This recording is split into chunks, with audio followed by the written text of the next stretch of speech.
Isang Pinay immigrant sa Vancouver ang nakikipagsabayan ngayon sa pagtuturo ng English sa mga Canadians at international students.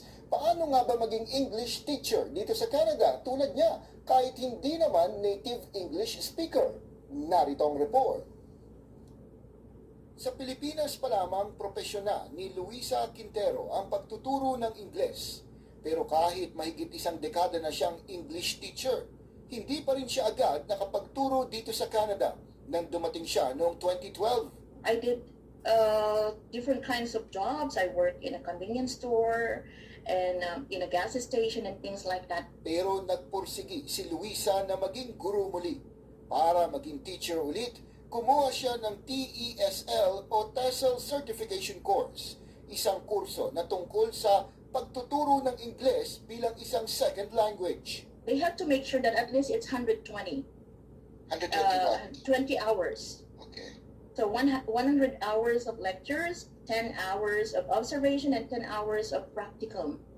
So if they already have this, they have taken this, then they can apply for, membership doon sa federation.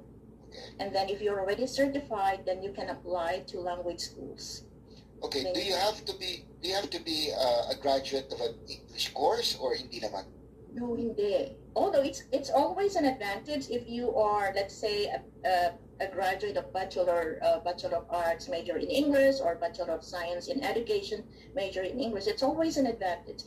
But as long as you have a bachelor's degree, and of course, they have to keep in mind as well that, of course, they have to have this good command of the language. Ang ipinagtataka ni Luisa, magaling namang mag-Ingles ang mga Pinoy, pero bakit tila iilan lamang sila sa industriya?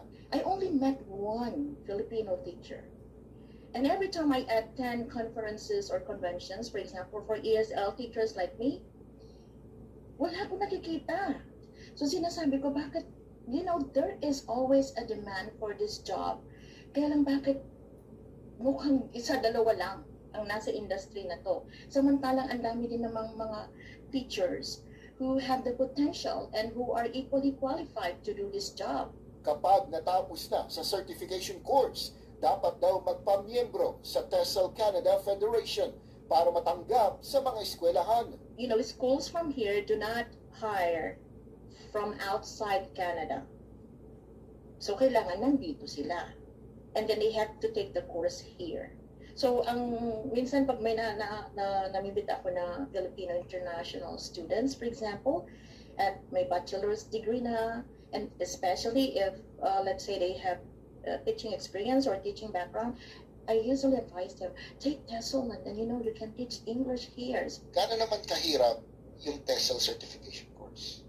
Yun ang medyo challenging, Mr. Ron, kasi a lot of reading, a lot of writing, like methodologies, teaching strategies and approaches. Pero you know what?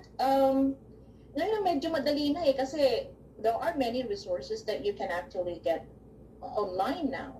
Huwag daw matakot kahit hindi ito ang native language dahil epektibo ang TESL certification course. When you take this course, the TESL certification course, it will help you to learn different methods or approaches. So it depends on the level of your students. If you're teaching beginners, what are the approaches that you need to use? What are the materials? So tutulungan ka talaga ng course na to para maging confident to do this job, whether you have a teaching experience or not.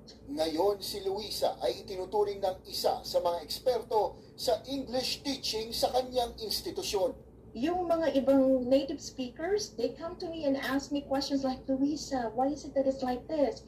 So they use the language as their native language, for example.